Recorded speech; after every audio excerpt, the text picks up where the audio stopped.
instruksi atau perintah. Nah, perintah itu digunakan dalam sebuah bahasa pemrograman. Biasanya dilakukan oleh komputer. Contohnya apa Bu kalau coding itu? Siapa yang pernah nonton YouTube? Ya, Netflix.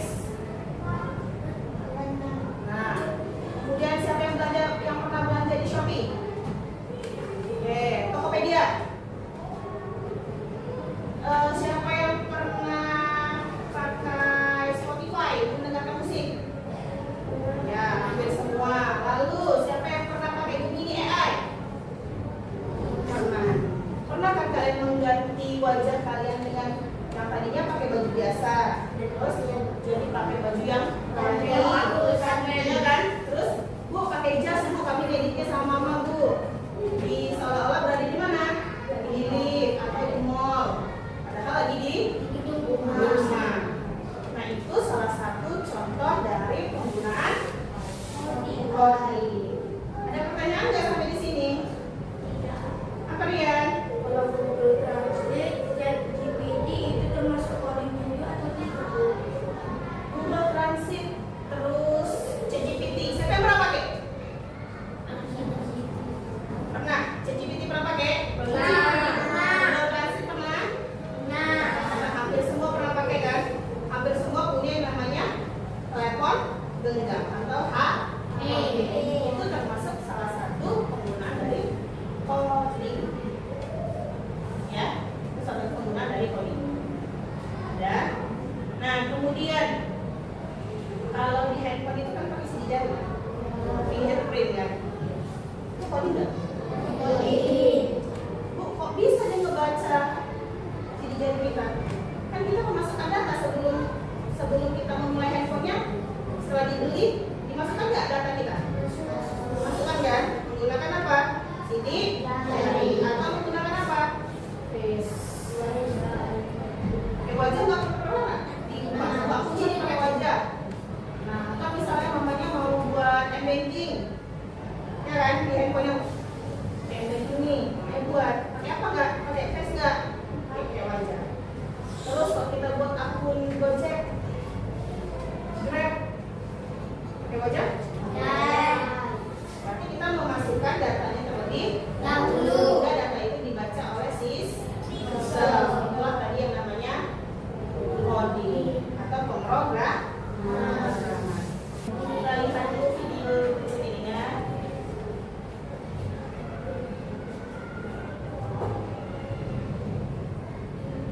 Halo teman-teman semuanya, Pak Anas, sudah sampai ya. Pada kesempatan kali ini kita coba belajar tentang sinonim dan antonim. Dalam hal ini kita akan coba memahami tentang apa itu sinonim, apa itu antonim, dan contoh-contoh dari sinonim dan antonim sebuah kata. Mulai saja ya. Sinonim adalah persamaan makna kata. Jadi, sinonim sebuah kata bisa kita artikan sebagai kata yang memiliki makna yang sama dengan kata tersebut. Nah, sampai di sini ada pertanyaan. Sampai di sini ada pertanyaan nggak?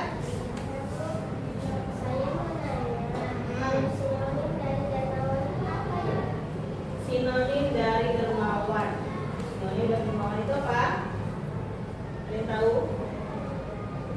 Dermawan. Nah, yang tepat. Iya, sinonim dari kata dermawan itu bisa dikatakan baik. Dia orang yang suka memberi. Jadi, tadi kita sudah belajar tentang sinonim dan antonim. Kita bagi kata yang ada dirinya. Sinonim itu apa dia? Persamaan kata. Persamaan dari makna kata. Antonim berarti dia perbedaan atau perlawanan kata. Hitam berarti lawannya putih.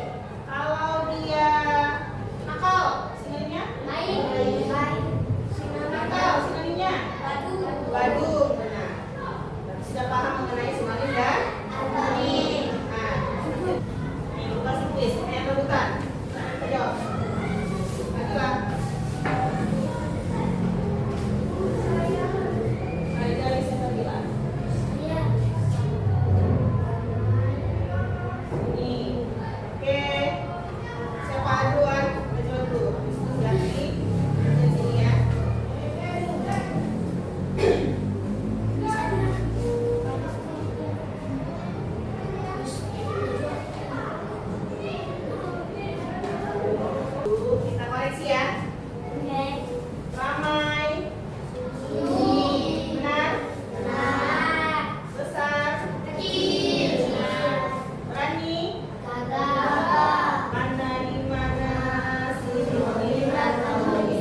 Jadi mulai baca buku yang aku pinjam kemarin dari pustaka. Emangnya apa isi? Lalu apa perbedaan antara anonim dan sinonim? Kalau sinonim itu kata yang memiliki makna yang mirip atau sama dengan kata lainnya. Sedangkan antonim itu kata yang memiliki makna dan berlawanan dengan kata lainnya. Penggunaannya seperti apa, Kak? Sebelum kita ke penggunaannya, kita perhatikan beberapa contoh kata-kata ini. Nah, ini dia merupakan contoh kata-kata sinonim. Dari contoh itu, sekarang mari kita belajar tentang cara penggunaannya. Kita ambil contoh kata sulit yang memiliki sinonim sukar. Contoh kalimatnya seperti ini. Lele itu sulit untuk ditangkap dengan tangan. Kemudian ada kalimat lagi. Noda dalam baju ini sukar. Ini merupakan kata yang memiliki makna berlawanan. Nah, ini dia merupakan contoh kata-kata antonim. Sekarang kakak akan mengambil contoh kata meminta dengan antonim memberi. Contoh kalimatnya seperti ini. Raka meminta uang kembalian setelah dia berbelanja. Kemudian kata yang selanjutnya, Hani memberi sebagian uang tabungannya untuk membantu teman yang sedang kesusahan. Nah, itu tadi. Dalam video kali ini kita menjadi tahu apa itu definisi contoh serta kalimat dengan menggunakan sinonim dan juga antonim. Ingat ya, sinonim merupakan makna kata yang memiliki makna yang sama atau mirip, sedangkan antonim merupakan kata yang memiliki makna yang berbeda. Nah, agar kita lebih makin lagi, maka kita perlu berlatih dengan menggunakan kata yang lain, kemudian membuat kalimat dengan menggunakan kata tersebut. Itulah tadi penggunaan dari kata sinonim dan antonim dalam kalimat. Ya kan? Misalnya seperti kata sulit dan sukar. Lele itu sulit untuk ditangkap dengan tangan. Lele sulit nggak ditangkap dengan tangan? Sulit. Kenapa?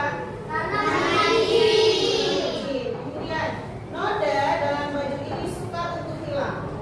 Kalau kita pakai baju putih, terus terkena tinta, berarti kan ada noda kan? Nah, ketika dicuci, nodanya sukar untuk hilang. Berarti sulit untuk hilang. Itulah dia dalam penggunaan kalimat.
kelompok. Jadi satu kelompok itu terdiri dari 5 orang.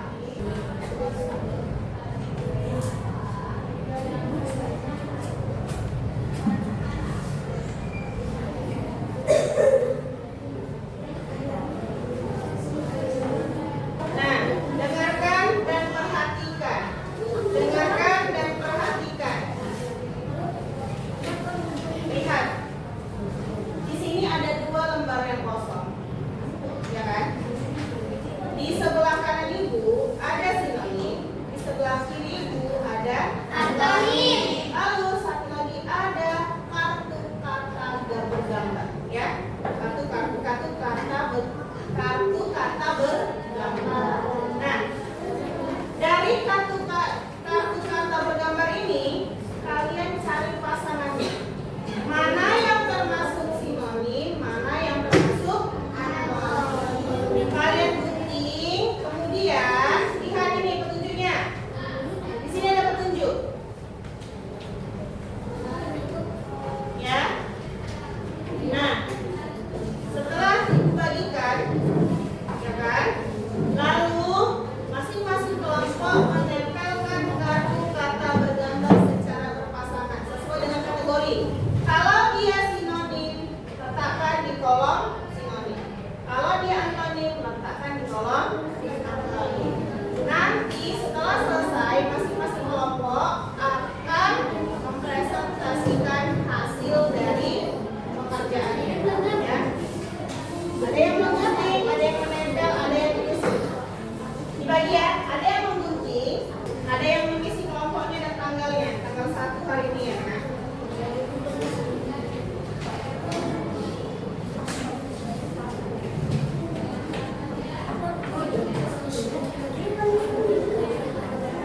Berbagi itu juga dua.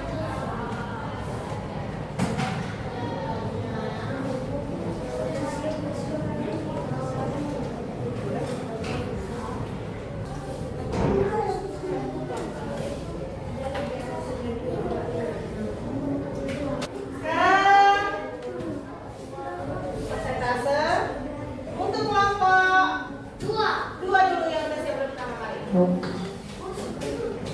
Ya, semuanya maju.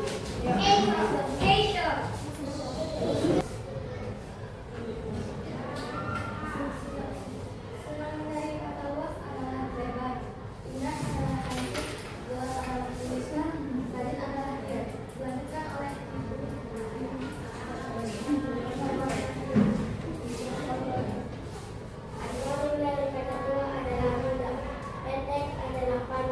Kecil adalah besar.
Dan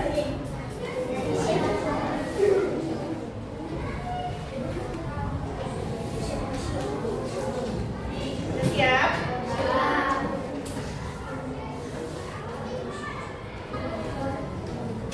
Ya, alhamdulillah kita sudah selesai untuk mengerjakan tugas mandirinya ya. Nama gamesnya atau nama SDG-nya adalah sakit, sikut, sikat. Jadi kalau ibu bilang sikat baru diambil pulpennya. Ya, kita mulai dari sekarang. Sakit, sikat.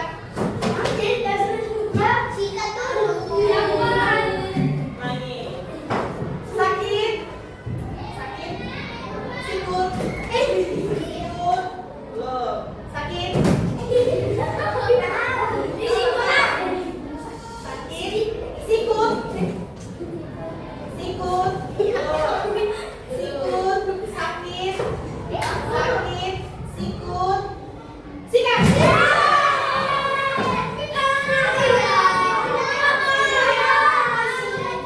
Nah, sekarang Bu mau bertanya dengan kalian. Setelah kita mempelajari sinonim dan antonim, apa yang mau dipahami atau yang belum dipahami? Mau cuci tangan? Jaki? Iya, bisa membedakan makna kata dan lawan kata. Kemudian, aku mau nanya sama Gebian, apa sih manfaat kita belajar sinonim antonim?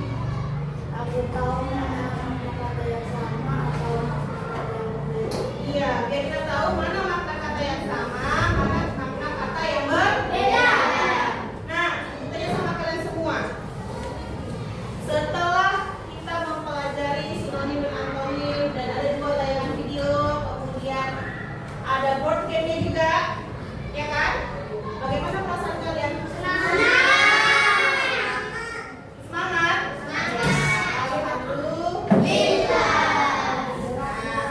Sebelumnya, sebelum kita tutup pelajaran hari ini, kita simpulkan dulu pembelajaran hari ini. Siapa yang bisa menyimpulkan pembelajarannya? Ya, Keisha. Kesimpulan pelajaran hari ini adalah sinonim adalah persamaan kata, antonim adalah perlawanan kata. Misalnya, hitam lawannya putih, bahagia sinonimnya senang. Iya. Nah, kesimpulannya kata Keisha, ya kan? Sama nggak dengan yang buat sama? Kesimpulan dari pembelajaran hari ini adalah sinonim itu adalah kata yang memiliki makna yang sama. Kalau antonim, kata yang memiliki makna yang berbeda. Contoh tadi, nakal, sinonimnya badut, ya kan? Pembohong, sinonimnya bohong. Kemudian kaya, antonimnya hitam, antonimnya Nah, kemudian kita juga mempelajari bagaimana penggunaan sinonim dan antonim itu untuk memperkaya kosakata. Karena kita tahu kata sinonim dan antonim walaupun digunakan menggunakan kalimat yang berbeda, tapi artinya sama. Untuk pembelajaran berikutnya, ya, pembelajaran berikutnya kita akan mempelajari tentang kalimat majemuk setara. Jadi di rumah kalian baca bukunya tentang kalimat majemuk setara.